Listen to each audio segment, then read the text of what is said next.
ਸਾਡੀ ਲੜਾਈ ਸਿਸਟਮ ਨਾਲ ਹੈ, ਕਿਸੇ ਧਰਮ ਨਾਲ ਨਹੀਂ ਹੈਗੀ ਸਾਡੀ। ਇਹ ਗੱਲ ਸਾਡੇ ਹੁਣ ਹਿੰਦੂ ਵੀਰ ਵੀ ਸਮਝ ਰਹੇ ਨੇ। ਸਾਡੇ ਨਾਲ ਕੁਝ ਸਾਡੇ ਹਿੰਦੂ ਵੀਰ ਵੀ ਅੱਜ ਵੋਟ ਪਾਉਣ ਆਏ ਹੋਏ ਨੇ। ਠੀਕ ਹੈ। ਉਹ ਵੀ ਚਾਹੁੰਦੇ ਨੇ ਕਿ ਖਾਲਿਸਤਾਨ ਬਣੇ। ਖਾਲਿਸਤਾਨ ਇਹ ਨਹੀਂ ਕਿ ਕੋਈ ਸਿੱਖਾਂ ਦੇ ਜਿਹੜੀ ਚੀਜ਼ ਹੈ, ਖਾਲਿਸਤਾਨ ਇੱਕ ਖਾਲਿਸ ਰਾਜ ਹੋਏਗਾ, ਸਾਰਿਆਂ ਦੇ ਲਈ, ਸਾਰਿਆਂ ਦੀ ਹੋਏਗਾ, ਸਾਰਿਆਂ ਵਾਸਤੇ। ਅਸੀਂ ਖਾਲਿਸਤਾਨ ਦਾ ਮਤਲਬ ਕਿ ਜੋ ਲੋਕਾਂ ਨੂੰ ਦੱਸਿਆ ਜਾ ਰਿਹਾ ਉਹ ਨਹੀਂ ਹੈਗਾ ਕਿ ਅਸੀਂ ਹਿੰਦੂਆਂ ਦੇ ਖਿਲਾਫ ਹਾਂ। ਹਿੰਦੂ ਪਹਿਲ ਸਭ ਦੀ ਹਿੰਦੂਆਂ ਦੀ ਹੈ। ਸਿੱਖ ਦੋਗ ਦੇ ਆਧਾਰ ਤੇ ਆਉਣਗੇ। ਜੇ ਕੋਈ ਵੀ ਕੰਮ ਹੋਊਗਾ ਦੇਸ਼ ਦੇ ਵਿੱਚ ਵੀ, ਸਾਰੇ ਕਿਤੇ ਜਿੱਥੇ ਵੀ ਸਿਸਟਮ 'ਚ ਹੋਊਗਾ, ਹਿੰਦੂਆਂ ਨੂੰ ਪਹਿਲ ਹੈ ਜੀ। ਕਹਿੰਦੇ ਵੀ ਤੁਸੀਂ ਕੌਮ ਦੇ ਗਦਾਰ ਹੋ। ਅਸੀਂ ਕਰੋਨਾ ਵੇਲੇ ਵੀ ਲੰਗਰਾਂ ਦੇ ਵਿੱਚ ਹਿੱਸਾ ਪਾਈਏ, ਸਰਦਾਰ ਕਿਤੇ ਜਾਂਦੇ ਆ ਲੋਕਾਂ ਦੀ ਹਮਾਇਤ ਲਈ, ਸਰਦਾਰ ਕਿਸੇ ਨੂੰ ਬਾਹਰੋਂ ਅੰਦਰੋਂ ਲਿਆਉਣ, ਜਿੱਥੇ ਵੀ ਹਮਾਇਤ ਵੱਧ ਚੜ੍ਹ ਕੇ ਹੁੰਦੀ ਹੈ ਸਰਦਾਰਾਂ ਵੱਲੋਂ ਪਹਿਲ ਦੇ ਆਧਾਰ ਤੇ ਅੱਗੇ ਆਇਆ ਜਾਂਦਾ। ਪਰ ਨਫ਼ਰਤ ਉਹਨਾਂ ਨੂੰ, ਸਭ ਤੋਂ ਜ਼ਿਆਦਾ ਨਫ਼ਰਤ ਸਰਦਾਰ ਨੂੰ ਕੀਤੀ ਜਾਂਦੀ ਹੈ। ਕਿਸੇ ਵੀ ਭੈਣ ਭਾਈ ਨਾਲ ਕੋਈ ਲੜਾਈ ਨਹੀਂ, ਸਾਡੀ ਸਿਸਟਮ ਨਾਲ ਲੜਾਈ ਆ। ਜਾਂ ਅਸੀਂ, ਸਾਡੀ ਮੰਗ ਖਾਲਿਸਤਾਨ ਦੀ, ਅਸੀਂ ਸਿਸਟਮ ਨਾਲ ਲੜਦੇ, ਨਾ ਕਿ ਸਾਡੀ ਕਿਸੇ ਨਾਲ ਬੈਰ ਆ, ਨਾ ਕਿਸੇ ਨਾਲ ਸਾਡੀ ਵਿਰੋਧਤਾ। ਅਸੀਂ ਇਹ ਚਾਹੁੰਦੇ ਹਾਂ ਸਾਰਿਆਂ ਨਾਲ ਮਿਲ ਕੇ ਪਿਆਰ ਨਾਲ ਰਹਿੰਦੇ ਆ, ਠੀਕ ਆ। ਪਰ ਪਤਾ ਨਹੀਂ ਸਿਸਟਮ ਨੂੰ ਸਾਡੇ ਤੋਂ ਕਹਿਣਾ ਪੱਗਾਂ ਤੋਂ ਕਹਿਣਾ ਨਫ਼ਰਤ ਆ ਜਿੰਨੀ, ਠੀਕ ਆ। ਉਹ ਕਹਿਣਾ ਸਾਡੀ ਪੱਗ ਦੇਖ ਕੇ ਹੀ ਸਾਡੇ ਦੇ ਝੂਠੇ ਪਰਚੇ ਤੇ ਉਹ ਕੀਤੀ ਜਾਂਦੇ ਆ, ਧੱਕੇਸ਼ਾਹੀ। ਤੁਹਾਡੇ ਰਾਹੀਂ ਅਪੀਲ ਕਰਾਂਗਾ, 27 ਜਨਵਰੀ ਦਾ ਇਲੈਕਸ਼ਨ ਜਦੋਂ ਪਿੱਛੇ ਜੇ ਕਿਸਾਨੀ ਅੰਦੋਲਨ ਚੱਲਦਾ ਸੀਗਾ, 27 ਜਨਵਰੀ ਦਾ ਦਿਨ ਸੀਗਾ। ਅਸੀਂ ਦਿੱਲੀ ਧਰਨੇ ਤੋਂ ਵਾਪਸ ਆ ਰਹੇ ਸੀਗੇ ਆਪਣੇ ਟਰੈਕਟਰ ਟਰਾਲੀਆਂ ਲੈ ਕੇ। ਠੀਕ ਹੈ।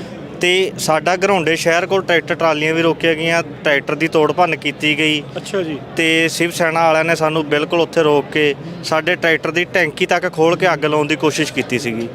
ਤੇ ਜਦ ਕਿ ਅਸੀਂ ਉਹਨਾਂ ਤੋਂ ਕਸੂਰ ਪੁੱਛਿਆ, ਕਹਿੰਦੇ ਵੀ ਤੁਸੀਂ ਕੌਮ ਦੇ ਗਦਾਰ ਹੋ। ਅਸੀਂ ਕਰੋਨਾ ਵੇਲੇ ਵੀ ਲੰਗਰਾਂ ਦੇ ਵਿੱਚ ਹਿੱਸਾ ਪਾਈਏ, ਸਰਦਾਰ ਕਿਤੇ ਜਾਂਦੇ ਆ ਲੋਕਾਂ ਦੀ ਹਮਾਇਤ ਲਈ, ਸਰਦਾਰ ਕਿਸੇ ਨੂੰ ਬਾਹਰੋਂ ਅੰਦਰੋਂ ਲਿਆਉਣ, ਜਿੱਥੇ ਵੀ ਹਮਾਇਤ ਵੱਧ ਚੜ੍ਹ ਕੇ ਹੁੰਦੀ ਹੈ ਸਰਦਾਰਾਂ ਵੱਲੋਂ ਪਹਿਲ ਦੇ ਆਧਾਰ ਤੇ ਅੱਗੇ ਆਇਆ ਜਾਂਦਾ। ਪਰ ਨਫ਼ਰਤ ਉਹਨਾਂ ਨੂੰ, ਸਭ ਤੋਂ ਜ਼ਿਆਦਾ ਨਫ਼ਰਤ ਸਰਦਾਰ ਨੂੰ ਕੀਤੀ ਜਾਂਦੀ ਹੈ। ਇਹ ਪਤਾ ਨਹੀਂ ਸਾਡੀ ਪੱਗ ਤੋਂ ਕਿਉਂ ਇੰਨੀ ਨਫ਼ਰਤ ਕੀਤੀ ਜਾਂਦੀ ਹੈ, ਜਦ ਕਿ ਅਸੀਂ ਇਸੇ ਲਈ ਤੁਸੀਂ ਮੰਗ ਕਰਦੇ ਖਾਲਿਸਤਾਨ ਜੀ। ਬਿਲਕੁਲ ਬਿਲਕੁਲ। ਹੁਣ ਤੁਸੀਂ ਆਪ ਸੋਚ ਸਕਦੇ ਹੋ ਕਿ ਜਦੋਂ ਕਿ ਆਮ ਆਦਮੀ ਪਾਰਟੀ ਲੋਕਾਂ ਨੂੰ ਉਸ ਸਮੇਂ ਕਹਿੰਦੀ ਸੀ ਕਿ ਅਸੀਂ ਆਮ ਲੋਕਾਂ ਦੇ ਲਈ ਹਾਂ। ਅੱਜ ਦੇ ਸਮੇਂ ਵਿੱਚ ਸਭ ਤੋਂ ਜ਼ਿਆਦਾ ਨੌਜਵਾਨ ਜੇ ਮਾਰਿਆ ਜਾ ਰਿਹਾ ਐਨਕਾਊਂਟਰ ਦੇ ਵਿੱਚ, ਕਿਤੇ ਵੀ ਕਿਸੇ ਤੇ ਨੌਜਵਾਨੀ ਦੇ ਨਸ਼ੇ ਦਾ ਇਲਜ਼ਾਮ ਲਾਇਆ ਜਾ ਰਿਹਾ ਤੇ ਉਹ ਨੌਜਵਾਨਾਂ ਤੇ ਲਾ ਕੇ ਉਹਨਾਂ ਨੂੰ ਜਾਂ ਐਨਕਾਊਂਟਰ ਕਰਕੇ ਮਾਰਿਆ ਜਾ ਰਿਹਾ ਤੇ ਜਾਂ ਉਹਨਾਂ ਨੂੰ ਜੇਲ੍ਹਾਂ 'ਚ ਭੇਜਿਆ ਜਾ ਰਿਹਾ।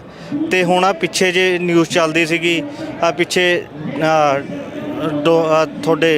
ਥੋੜ੍ਹੇ ਦਿਨ ਪਹਿਲਾਂ ਦੀ ਗੱਲ, ਥੋੜ੍ਹੇ ਦਿਨ ਪਹਿਲਾਂ ਦੀ ਬੂਟੇ ਉਹਨਾਂ ਦੇ ਲਾਏ ਗਏ ਸੀਗੇ ਦਰਖਤਾਂ ਦੇ, ਨਿੰਬੂ ਦੇ, ਅਮਰੂਦਾਂ ਦੇ ਬੂਟਾਂ ਦੇ ਵਿੱਚ, ਜਿਹੜੇ ਕਿ ਇਹਨਾਂ ਨੇ ਉਹ ਕੀਤੇ। ਘਪਲਾ ਸੀਗਾ। ਹਾਂ, ਉਹਦੇ ਵਿੱਚ ਵੀ ਘਪਲਾ ਸੀਗਾ ਇਹਨਾਂ ਦਾ। ਹਾਂ, ਸੋ ਇਹ ਸਾਰਾ ਕੁਝ ਜਿਹੜਾ ਚੱਲੀ ਜਾ ਰਿਹਾ। ਸੋ ਸਿਸਟਮ ਤੋਂ ਜਿਹੜਾ ਪਰੇਸ਼ਾਨ ਹੋ ਕੇ ਇਹ ਕਹਿ ਰਹੇ ਆ ਵੀ ਸਾਡੀ ਜਿਹੜੀ ਮੰਗ ਆ। ਤੁਸੀਂ ਵੀਰ ਜੀ ਕੀ ਕਹਿਣਾ? ਸਾਡੀ ਲੜਾਈ ਸਿਸਟਮ ਨਾਲ ਹੈ, ਕਿਸੇ ਧਰਮ ਨਾਲ ਨਹੀਂ ਹੈਗੀ ਸਾਡੀ। ਇਹ ਗੱਲ ਸਾਡੇ ਹੁਣ ਹਿੰਦੂ ਵੀਰ ਵੀ ਸਮਝ ਰਹੇ ਨੇ। ਸਾਡੇ ਨਾਲ ਕੁਝ ਸਾਡੇ ਹਿੰਦੂ ਵੀਰ ਵੀ ਅੱਜ ਵੋਟ ਪਾਉਣ ਆਏ ਹੋਏ ਨੇ। ਠੀਕ ਹੈ। ਉਹ ਵੀ ਚਾਹੁੰਦੇ ਨੇ ਕਿ ਖਾਲਿਸਤਾਨ ਬਣੇ।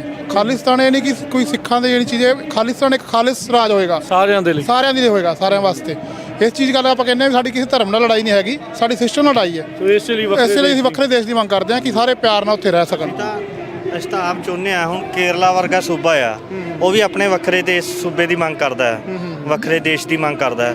ਲੇਕਿਨ ਅਸੀਂ ਉਸ ਸਿਸਟਮ ਨਾਲ ਨਹੀਂ ਮੰਗ ਕਰਦੇ। ਅਸੀਂ ਮੰਗ ਕਰਦੇ ਹਾਂ ਕਿ ਸਾਨੂੰ ਜਦੋਂ ਦੇਸ਼ ਆਜ਼ਾਦ ਹੋਇਆ ਸੀ, ਸਾਨੂੰ ਇਹਨਾਂ ਤੋਂ ਕਿਹਾ ਗਿਆ ਸੀਗਾ, ਸਾਨੂੰ ਪੰਜਾਬੀ ਬੋਲਦੇ ਸੂਬੇ ਵੱਲੋਂ ਅਲੱਗ ਕਰਨ ਦੀ ਮੰਗ ਦੱਸੀ ਗਈ ਸੀ। ਸਾਨੂੰ ਵੱਖਰਾ ਦੇਸ਼ ਮੰਗ ਉਸੇ ਸਮੇਂ ਐਲਾਨਿਆ ਗਿਆ ਸੀਗਾ, ਪਰ ਇਹਨਾਂ ਨੇ ਉਸ ਸਮੇਂ ਜਿਨ੍ਹਾਂ ਵੱਲੋਂ ਸਾਨੂੰ ਵੱਖ-ਵੱਖ ਕਰਿਆ ਗਿਆ, ਪਰ ਸਾਨੂੰ ਆਪਣਾ ਵੱਖਰਾ ਦੇਸ਼ ਨਹੀਂ ਦਿੱਤਾ ਗਿਆ। ਅਸੀਂ ਖਾਲਿਸਤਾਨ ਦਾ ਮਤਲਬ ਕਿ ਜੋ ਲੋਕਾਂ ਨੂੰ ਦੱਸਿਆ ਜਾ ਰਿਹਾ ਉਹ ਨਹੀਂ ਹੈਗਾ ਕਿ ਅਸੀਂ ਹਿੰਦੂਆਂ ਦੇ ਖਿਲਾਫ ਹਾਂ। ਹਿੰਦੂ ਪਹਿਲ ਸਭ ਦੀ ਹਿੰਦੂਆਂ ਦੀ ਹੈ। ਸਿੱਖ ਦੋਗ ਦੇ ਆਧਾਰ ਤੇ ਆਉਣਗੇ। ਜੇ ਕੋਈ ਵੀ ਕੰਮ ਹੋਊਗਾ ਦੇਸ਼ ਦੇ ਵਿੱਚ ਵੀ, ਸਾਰੇ ਕਿਤੇ ਜਿੱਥੇ ਵੀ ਸਿਸਟਮ 'ਚ ਹੋਊਗਾ, ਹਿੰਦੂਆਂ ਨੂੰ ਪਹਿਲ ਹੈ ਜੀ।